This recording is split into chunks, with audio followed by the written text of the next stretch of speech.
Well, hey there, happy day. Sharon Horne-Ellstrom here with Pluto. He and I are just hanging out, reminiscing about being in the doghouse and talking about how being in the doghouse can help you to grow and supersize and build your business. Well, being in the doghouse, the idiom has several places it could have come from. It, of course, means to be in disgrace or in dislike or be in trouble or be facing punishment. In the doghouse, I think most of us have at some point in our life made a mistake, gotten into some trouble, and felt like we were in the doghouse. Well, being in the doghouse might have come from the old practice of when a dog was naughty, it was put in the backyard or sent to the doghouse and put in the doghouse, or in my case, in the dog kennel. If the dogs needed to be outside, they were in their kennels. Or it could have come from back in the times when train travel and ship travel was really, really popular. Workers were generally accommodated in bunk rooms or in dormitory style accommodations, but sometimes there were more workers than there were beds, so they would build little lean-tos or little makeshift places for the overflow workers to stay and to sleep and to be accommodated, and those were called dog houses. It was just, they were nicknamed dog houses. Or it could have come from the story of Peter Pan, when Mr. Darling, of course, banishes the family dog, the beloved dog, from the nursery, and he and Mrs. Darling go out for dinner, and when they return, the children have flown off with Peter Pan and are gone. Mr. Darling is so distraught that he decides he is going to stay in the doghouse and live in the doghouse until the children return, which he does, and the children do, of course, eventually return. But in the meantime, he was in the doghouse. He was in trouble. He was punishing himself because he had been harsh to the family dog. Now, it doesn't matter where it came from. I think we know what it means. Now, when I'm thinking about it and reminiscing with Pluto, my buddy here, came up with some things and some times that I have been in the doghouse. And I had some aha moments and realizations about that. When I was younger, I tended to get in the doghouse more often. I clearly remember, and as soon as I read this idiom, the first thing that popped into my mind was when I was 15 years old, I was hanging out with my older sister. I have a sister my sisters were all a year apart just about, and I was hanging out with her and her friends. So they were older, they were 16, but none of them had their driver's licenses yet. And so, you know, small town Wisconsin, back in the day, there wasn't much to do. This was long before the internet, long before cable TV, long before 24-hour TV and everything. It was just, there wasn't much to do except, you know, drive around and meet up with kids and have fun and talk and joke. And this was even at 15, it was even before, you know, the drinking age was 18 when I was a kid, but it was even before that. So we were just kids looking for things to do. And one summer night, I was staying overnight at a friend's house. We're supposed to be staying overnight at one of my sister's friends' houses. And we decided we would get a ride with some guys to a neighboring town. So we got a ride there. And then after we got there, there was nothing going on. And so they decided they weren't going to give us a ride back home. So here's three of us in the neighboring town, and it's getting close to the time that we all should have been home. And none of us wanted to call our parents and ask them to come and get us because we were scared, because we had been dumb and taken a ride to the neighboring town with some guys that we kind of knew but didn't know that well. And so instead of calling our parents, we decided it's a beautiful night. It's, you know, a walking distance amount of miles, like 12 or 10, or it was at least 10 miles to my house. And so we decided, well, we're just going to walk home. We can walk home.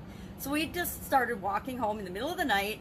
You know, it was probably 10 or 11, probably 11 when we started walking, which meant we didn't get home because we weren't walking fast and it was dark until like 5 o'clock in the morning. And since my house was closest to the town we were walking from, we decided we would go to my house, my parents' house. And I guess we figured that my parents would be the nicest about it, and we wouldn't be in as much trouble if we went there. Well, I did, of course, get grounded and did get in trouble, as did my friends. And it turns out my sister and one of the other friends had been home before curfew, before midnight, so they didn't get in trouble at all, but I was definitely in the doghouse.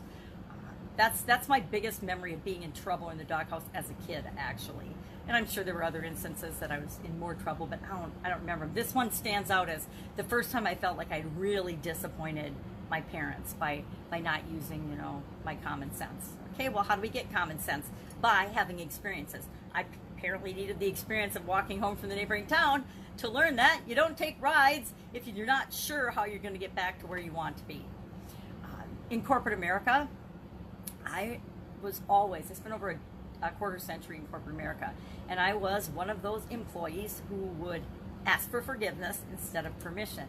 So every once in a while, although it served my career very well, having that philosophy, every once in a while, one of my bosses wouldn't like that I had done something without his or her permission. I had one boss in particular that believed so much in protocol and chain of command, and that every decision, every choice, every action needed to go through her and through the chain and the ranks. Well, I learned pretty early on in my career, especially with the bigger corporations that I worked with, if you want to get anything done, it could literally take years to make the smallest of changes by the time things went all the way up to the higher towers of the organization and came back down.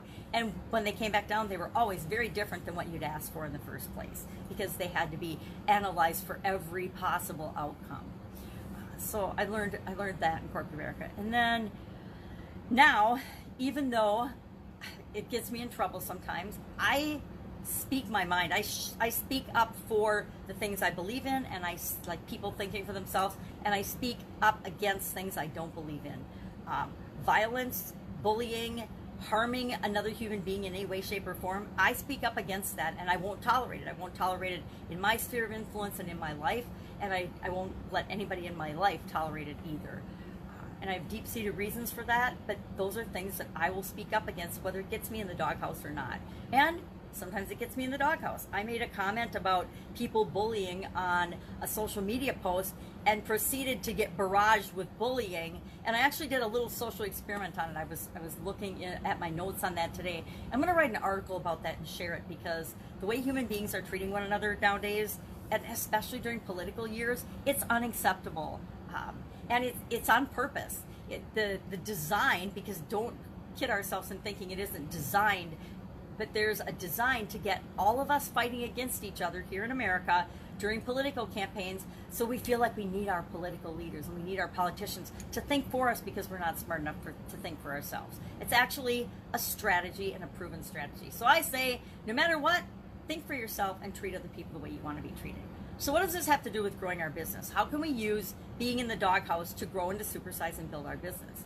Well, if you've ever been in the doghouse, if you've ever had the problem or the challenge that the people you serve are facing, you are uniquely qualified and specifically qualified to help them solve that problem. You can share your experience with that problem and how you faced it and how you overcame it and the trials and tribulations you had in figuring it out. Because I don't know about you, but there aren't very many things that I've ever tried the first time, or things I've attempted to do that I didn't have to make some adjustments and make some corrections in to really get the result that I wanted. Leadership is all about solving problems and helping people to live a better life, to be in a better situation than before they met you. So we can help our customers out of the doghouse by helping them solve problems and challenges that they're facing in their lives. We also, one of the other things I realized is that most of the times I've ever been in the doghouse, and that our customers and other people get in the doghouse, although we don't necessarily understand it or want to admit it at the time, it's usually the result of our own doing, or it might be the result of our own not doing. If we're in trouble in any situation, it's usually because we either did or didn't do something that we usually know we could or should have done to rectify the situation, or to deal with the situation, or to prevent the situation from happening. So that was an aha moment today, realizing that, hey, every time I've been in the doghouse, it's because I made a choice or a decision or decided to stand up for something I believed in. And then guess what? We all get to do that, but we also have to deal with the consequences of all of our choices. So that was kind of an aha for me about being in the doghouse. Love to know your experience with being in the doghouse, helping people in and out of the doghouse, and stories like my 15-year-old story about getting in the doghouse. Have you got any of those? Those are fun to share, because those are the lessons that we learn that we carry through a lifetime. I am 60 years old, so that event was 45 years ago, and I still carry the lesson of that with me. Now, those are the most powerful lessons that we can ever learn and share with other people, so that they don't have to make the same mistakes that we do. Go out, have an amazing day, and I will be with you tomorrow with another interesting idiom. What does it mean? Where does it come from? And how might you apply it to grow and create the business and the difference in the world that you want to create? Take care.